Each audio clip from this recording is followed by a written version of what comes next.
अस्सलामुअलैकुम dear friends. आपने जो है वो वीडियो देखी पहले वाली के जिसमें मैंने कहा था कि करिकुलम क्या होता है। अभी मैं आपको डिफरेंस बताने लगा हूँ कि करिकुलम, कोर्स और सिलेबस का आपस के अंदर क्या डिफरेंस होता है। ये भी बहुत इंपॉर्टेंट सवाल है। इसके अंदर सवाल भी पेपर में आता है और हम भूल जाते हैं। हम कोर्स को सिलेबस कर देते हैं, सिलेबस को निसाब कर देते हैं, इस तरह हम भूल जाते हैं। तो ये इस चीज़ें आपको क्लियर करनी है। ये करिकुलम के हवाले से कुछ बातें मैंने कर दी थी पहले ही, जस्ट जब मैंने करिकुलम का कंसेप्ट दिया था। लेकिन यहाँ पे भी मैं उन्हीं स्लाइड्स को रिवाइज कर रहा हूँ और थोड़ा सा सर्च बताता हूँ। करिकुलम जो है एक लैटिन वर्ड है और ये करिकुल और इसके अलावा जो है ना वो कॉरियर से निकला है, जिसका मतलब रन या कोर्स ऑफ रेस होता है। करिकुलम देखिए एक ओवरऑल निसाब होता है। करिकुलम निसाब को कहते हैं ना, ओवरऑल एक्ट, यानी मिसाल के तौर पे कि जैसे आप एक प्रोग्राम कर रहे हैं, 4 साल इंजीनियरिंग कर रहे हैं।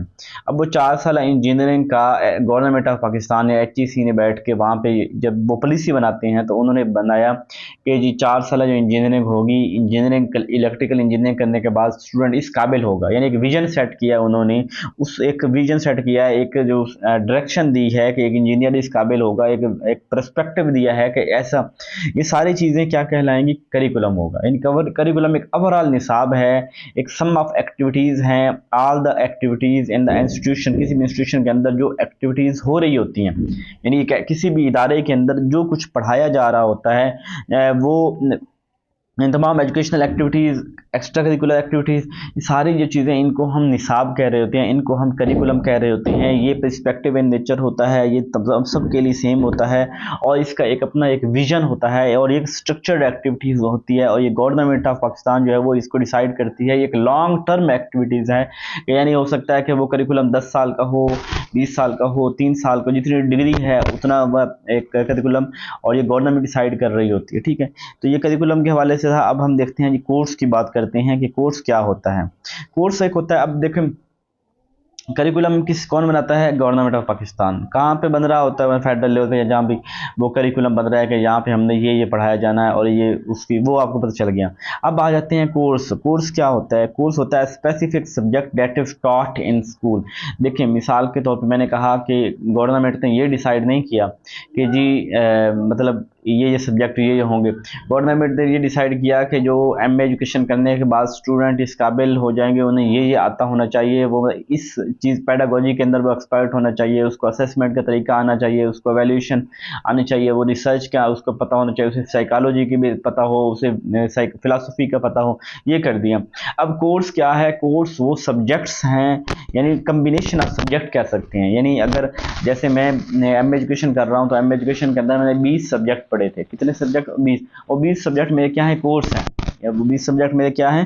कोर्स हैं। It is part of the overall curriculum. जो ओवरऑल करिकुलम डिसाइड हुआ वो उसका पार्ट है और each course have it's on set of goal.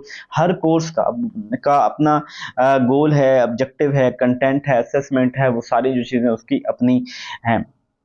यहाँ पे कोर्स आप सब्जेक्ट को वो नहीं लेंगे। मिसाल के तौर पे मैंने पढ़ी educational psychology, educational philosophy, educational research, ये मेरा इसको ये सब को मिला के मैं कहूँगा ये मेरा कोर्स है। यानी मैं कहूँगा कि MA एजुकेशन का, यार जैसे आप कहते हैं यार आप बाज़ार जा रहे हो यार, वहाँ से ना मेरे लिए एक जो है वो कोर्स लेते हैं ना, फर्स्ट ईयर का कोर्स तो लेते हैं ना नॉन मेडिकल का। यानी इसका मतलब क्या होगा कि फर्स्ट ईयर की नॉन मेडिकल की जो बुक्स हैं वो लेते हैं ना, तो वो सारी बुक्स क्या होंगी? वो एक कोर्स हैं। वो यानी subject of study, specific subjects जो हैं, जो उस कोर्स के अंदर पढ़ाए जाएंगे, जो उस स्कूल के अंदर पढ़ाए जाएंगे। मैं कहता हूँ ऑक्सफोर्ड का या 3rd क्लास का सिलेबस लेके आना, कोर्स लेके आना, तो इसका मतलब है कि वो वहाँ पे उसकी किताबें लेके आएगा जो उसके पूरी उसके अंदर पढ़ाई जा रही होंगी। तो उसके यानी हर कोर्स का अपना गोल होगा, अब हर ऑब्जेक्टिव होगा, कंटेंट असेसमेंट वगैरह होंगे। ठीक है, यानी engineering course, medical course, non medical course, first year course, second year course, third year course. ठीक है, course is a specific unit of instruction which defined objective, content, duration. के course कितने सालों में पढ़ना है, कितने टाइम के अंदर पढ़ना है, कौन सा इसका ऑब्जेक्टिव होगा, कौन सा कंटेंट होगा, उसका एक टाइटल होगा, स्पेसिफिक कंटेंट होगा उसके अंदर, उसका ऑब्जेक्टिव होगा, उसका एक डिज़ाइन डेजिग्नेटेड इंस्ट्रक्टर पढ़ाने वाला होगा और डिफाइंड टाइम फ्रेम होगा, कितने कोर्स कितने टाइम के अंदर वो कवर करना है। उम्मीद है मुझे समझ आ गई होगी, मुझे नहीं आपको समझ आ गई होगी कि हम कोर्स किसको कह रहे होते हैं। कोर्स करिकुलम से कम है, करिकुलम का पार्ट है, और ये जो है वो यानी करिकुलम जो है वो नहीं है। करिकुलम तो ये जो कोर्स है ये उसका पार्ट है करिकुलम का, और लेकिन ये स्पेसिफिक सब्जेक्ट, स्पेसिफिक कोर्स होता है कि कंप्यूटर कोर्स, फलां कोर्स, इस तरह करके हम इसको देखते हैं। इसके बाद सिलेबस की बात करते हैं, तो syllabus detailed outline of the subject होती है, उस कोर्स की आउटलाइन कह लें। मिसाल के तौर पे देखें, जो सब्जेक्ट कम्बिनेशन ऑफ सब्जेक्ट हमारा कोर्स बना है, अब मेरे पास मैं कहता हूँ एजुकेशनल फिलासफी एक कोर्स में कह लेता हूँ, अब उसकी जो आउटलाइन होगी ना, आउटलाइन एजुकेशनल फिलासफी मेरी क्या है, वो मेरा मिसाल के तौर पे मेरा सब्जेक्ट कोर्स है कि ये एजुकेशनल फिला, अब उसकी जो आउटलाइन है, detailed outline, each and every topic जब हम देख रहे होंगे, तो मैं इसको, ये सिलेबस है, मैं कहता हूँ यार आपका देखिए, जहाँ पे हमने बात की थी ना aim, goal and objective, objective सबसे कम था ना, इसी तरह सिलेबस सबसे कम है इस कैटेगरी के अंदर। जो है वो करिकुलम पहले आता है, और करिकुलम का ताल्लुक किसके साथ है, एम के साथ है। फिर हम आ गए उसके कोर्स का, कोर्स का ताल्लुक किसके साथ है, गोल के साथ है। फिर हम आ गए उसके बाद सिलेबस, सिलेबस का ताल्लुक किसके साथ है, ऑब्जेक्टिव। ऑब्जेक्टिव क्या होते हैं, शॉर्ट टर्म के लिए होते हैं, सिलेबस भी क्या होगा, शॉर्ट टर्म के लिए होगा। मैं कहता हूँ कि जब थर्ड चैप्टर जो है ना, इसका ये फलां फलां टॉपिक आपने करके आना, इससे कल टेस्ट होगा। अब वो जो क्या है, वो मैंने एक सिलेबस बता दिया। सिलेबस एक डिटेल ऑफ अ सब्जेक्ट होता है, उसके अंदर हम बताते हैं कि कौन से टॉपिक्स हैं जो कवर किए जाएंगे, कौन सी असाइनमेंट आपने करनी है, कौन किस तरह से आपको ग्रेडिंग मिलेगी। अच्छा, ये जो है ना वो जो इंस्ट्रक्टर होता है वो इसको करता है, बताता है कि आपने ये करना है, लेकिन ये याद रख लें कि ये डिस्क्रिप्टिव इन नेचर होता है, डिस्क्राइब कर रहे हैं, वजाहत कर रहे हैं।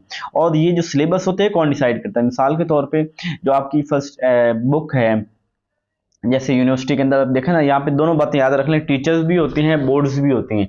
अब यूनिवर्सिटी लेवल पे आपको उन्होंने कहा जी कि इलेक्ट्रॉनिक्स की बुक लेके आइएगा, आप इलेक्ट्रॉनिक्स की बुक लेके, अब इतनी मोटी बुक आपने सारी तो नहीं पढ़नी, टीचर आपको बताएगा फलां चैप्टर का फलां टॉपिक, फलां चैप्टर कंप्लीट, फलां, इस तरह आपने करना है। अब जो टीचर ने आपको डिटेल बताया है कि इसको करना है, उसको हम क्या कह रहे होंगे कि वो हमारा होगा कोर्स सिलेबस होगा, वो हमारा क्या होगा, सिलेबस होगा।